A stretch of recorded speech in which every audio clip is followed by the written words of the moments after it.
जय सिया राम। जय श्री राम। सब सुख लहे तुम्हारी सरना, तुम रक्षक काहू को डरना। हनुमान जी को मंगल का भी कारक माना जाता है, चूँकि मंगल भूमि पुत्र हैं और हनुमान जी भी 11वें रुद्रावतार हैं। मंगल दोष अगर व्यक्ति के जीवन में आ जाए तो बहुत सारी परेशानियां खड़ी हो जाती हैं। क्या दिक्कतें आती हैं, इसका क्या निराकरण हो सकता है, ये सब आज आपको बताएंगे पंडित बृजभूषण शर्मा जी, जो कि वैदिक ज्योतिष लोसो ग्रिड वास्तु के भी जानकार हैं, अध्यापन कार्य भी आप करते हैं। स्वागत है आपका। जय श्री राम। नमस्कार। जय श्री राम। अच्छा, मंगल की बहुत चर्चा होती है, खास करके मांगलिक दोष की तो बहुत ही ज़्यादा चर्चा होती है। तो क्या वाकई जो मंगल दोष है इतना खतरनाक है कि लोगों को डरने की आवश्यकता है? दोस्तों नमस्कार। बड़ी मुझे खुशी हो रही है, मनोज जी ने जो सवाल पूछा है उस सवाल के लिए हमारा पूरा हिंदुस्तान परेशान है। हम लोगों ने मंगल पे, मंगल ग्रह पे एक बहुत बड़ी रिसर्च करी है 10,000 कुंडलियों पे। अच्छा। एक नहीं, 10,000 कुंडलियों पे। हमारे फ्यूचर पॉइंट के माध्यम से ये रिसर्च हुई है और हमारे कई व्यक्तियों ने कई महीने तक रिसर्च करने के बाद इस निष्कर्ष को निकाला। मैं आज आपको ये बताना चाहता हूं, हमारे 5,000 साल पहले पराशर ऋषि जी द्वारा ज्योतिष का निर्माण हुआ था। युग बदला, समय बदला, पर ज्योतिष वही के वही रहा। मैं आपको बताना चाहता हूं दोस्तों, पहले युद्ध ईंट पत्थरों से होते थे और आज युद्ध कैसे होते हैं। फिर भाले तलवारों से हुए, फिर बंदूकों से हुए और आज युद्ध मिसालों से होते हैं। हमारा सब कुछ बदल गया, लेकिन हमारी ज्योतिष की विधा नहीं बदल पाई, जिस कारण से हम लोग मानसिक और शारीरिक और आर्थिक रूप से परेशान रहते हैं। हमने जब रिसर्च करा, आप सब लोग 100 कुंडलियों पर रिसर्च करना, मैं जितने भी ज्योतिषी हूं, और अगर वो मेरी बात को गलत मान रहे हों किसी कारण से, क्योंकि पुरानी परंपरा को हटाने के लिए, नई चीज में आने के लिए कुछ ना कुछ शोध करनी पड़ती है। आप 100 कुंडलियों पर रिसर्च करना, जिस व्यक्ति के, लड़के के या लड़की के 9th भाव में या 5th भाव में मंगल होगा, उस लड़की के 99.9% तलाक की उम्मीद होगी, डिवोर्स होगा ही होगा। और आज तक हम क्या देखते आ रहे हैं, अगर मंगल लगन में बैठा हो, चौथे घर में बैठा हो, सप्तम घर में बैठा हो, अष्टम घर में बैठा हो या 12वें घर में बैठा हो, मंगली है, इससे शादी मत करो, एक व्यक्ति मर जाएगा, एक जिंदा रहेगा। हमारी झूठी कल्पना ये बह रही है। ऐसे ही है मनोज जी।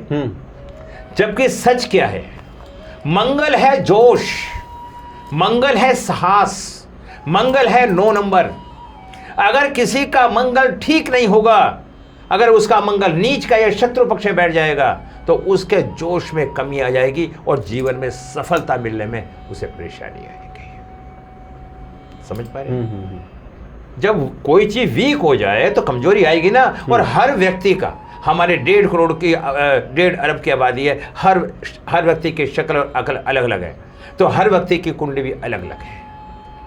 अगर उसका मंगल नीच का हो या पंचम में बैठा हो या नवम में बैठा हो, तो उसको सावधानी रखनी चाहिए।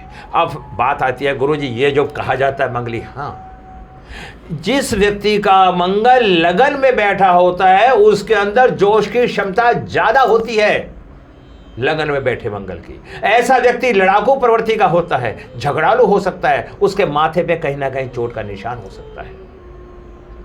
हम बड़े आसानी से इन बातों को जान सकते हैं। तो ये मंगल दोष हमारा उतना लागू नहीं होता जितना पंचम का और नवम का लागू होता है। तो यदि आपका मंगल दोष है तो आप उज्जैन में मंगलनाथ मंदिर में पूजा होती है, वहाँ पूजा करवा के आएँ, विधि विधान से करवा के आएँ।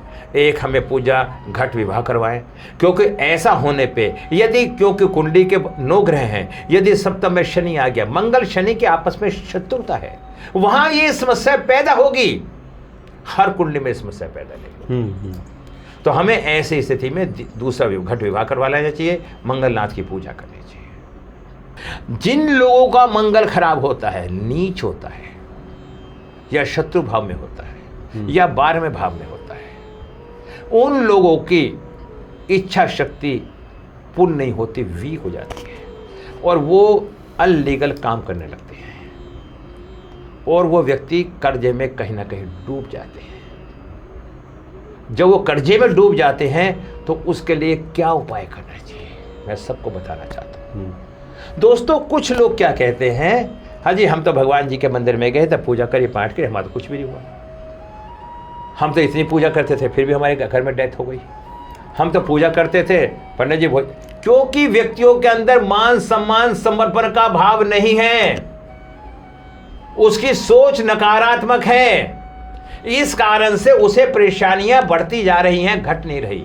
ऐसे व्यक्तियों को क्या करना चाहिए, हनुमान चालीसा का पाठ प्रतिदिन सुबह शाम करें, मंदिर में जाके करें, ना कि घर में करें। उसके बाद एक इलाज और बताता हूं, आप 11 पंडितों को हायर करें और 11 बार हनुमान चालीसा का पाठ करवाएं मंगलवार को। ऐसा कार्यक्रम हमें कम से कम 11 बार करवाना चाहिए, क्योंकि 111 पाठ होने का मतलब आप समझ सकते हो, तो उसका प्रभाव ज़्यादा जाएगा और उस व्यक्ति पर जो समस्या होगी वो ठीक हो जाएगी। एक उपाय और बता देता हूँ। अच्छा। 500 ग्राम या 900 ग्राम शहद लें और उसे 1 फुट गहरे जमीन में दाब दें, उस ढक्कन के ऊपर एक छेद कर दें। अब मैं आपको बताना चाहता हूं इससे क्या फायदा होगा प्रैक्टिकली। दोस्तों, सब चीज के लॉजिक हैं, आडंबर कुछ नहीं है, लॉजिक है। जब वो मिट्टी के अंदर दबेगी तो वहां जो चींटियां होंगी वो शहद को खाएंगी। आप एक भंडारा नहीं कर सकते 10 आदमी का, 20 आदमी का, 50 आदमी का, 100 आदमी का या 500 आदमी का, 1000 आदमी का। आपकी कैपेसिटी नहीं है हर हफ्ते करने की। लेकिन जब वो लाखों करोड़ों चींटियां उस शहद को खाएंगी, एक आत्मा 100 परमात्मा, तो उस एक चींटी के उस भोजन के करने से आपने 1-2 करोड़ आदमी का भंडारा कर दिया। मतलब कहीं भी शहद दबा दें। अच्छा। जब खाली जमीन में तो वो जो भंडारे से, उससे आपके जितने भी, दूसरा शनि, जो शनि है वो जमीन के नीचे का कारक है, मंगल ऊपर का कारक है। जब शनि की सेवा होती है, क्योंकि जब हनुमान जी ने को पता होगा आप सबको, लंबी कथा है, लंबा टाइम लगा, जब हनुमान जी ने शनि जी महाराज की पिटाई करी थी तो उनके पूरे शरीर में जख्म हो गए थे। फिर उस पर सरसों का तेल लगाने का विधान बना हुआ है। तो इसी तरह से ज़मीन में अगर आप शहद करते हैं तो आपको कर्जों से भी मुक्ति मिल सकती है। अच्छा। और हमेशा हमें, अगर जब भी हम हनुमान चालीसा का पाठ पढ़ें, एक संकल्प लेके करें। जो भी आपके मन में सवाल है, आपकी इच्छा पूरी होगी, हनुमान जी करेंगे पूरी, पर आपका तरीका गलत होगा तो आपका कोई फायदा नहीं। पत्थर पूजे हरी मिले तो मैं पूजू पहाड़, या से तो चाकी भली पीस खाए सारा संसार। कर्म की गाथा होती है, कर्म को करने का तरीका अच्छा होना चाहिए। मतलब संकल्पित होके हनुमान चालीसा का पाठ। आज मैं तुम्हारे पास आया हूं तो संकल्प ले रखा था कि मैं आ जाऊंगा आपके पास, आपको मेरी वेट थी, तो हम और आप मिले। सपोज करो मैं अनजाने में आता हूं, जरूरी तो ना कि आप मुझे मिले। जब तक संकल्प नहीं होगा तो किसी पूजा का कोई महत्व नहीं है। वो पूजा मत, आप पूजा का मतलब होता है दिमाग को शांत करना। ये मैं बताना चाहता हूँ। संकल्पित होकर के, क्योंकि मनोकामना सिद्धि के लिए तो संकल्प बहुत आवश्यक है। तो आपने मंगल दोष को लेकर जो लोग परेशान हैं उनके लिए आपने बहुत बढ़िया बात और जब मंगल नीच का हो, ध्यान रखो, पति पत्नी के रिश्तों में परेशानी आती है। इच्छा शक्ति है मंगल, आप सब समझदार हैं। उस व्यक्ति की इच्छाओं में कमी होगी, पति पत्नी के रिश्ते अच्छे नहीं बन पाएंगे। अगर पत्नी की कुंडली में मंगल नीच है तो पत्नी की स्थिति ऐसी होगी, और पति की कुंडली में है तो पति की स्थिति ऐसी होगी। कुंडली दिखाने के ये सब फायदे होते हैं कि हमें अपना चित्र मालूम हो जाता है, हमें घर की पूरी रिपोर्ट मिल जाती है। वास्तु के अनुसार मैंने आपको बताया था कि आपका साउथ वेस्ट खराब है, ठीक है, तो कहीं ना कहीं रिश्ते खराब हो जाएंगे, टॉयलेट है वहाँ पे तो। जी जी, तो बहुत बढ़िया आपने सब विस्तार से बता दिया है। निश्चित करेंगे और उनको लाभ प्राप्त होगा। बहुत बहुत धन्यवाद आपका। धन्यवाद।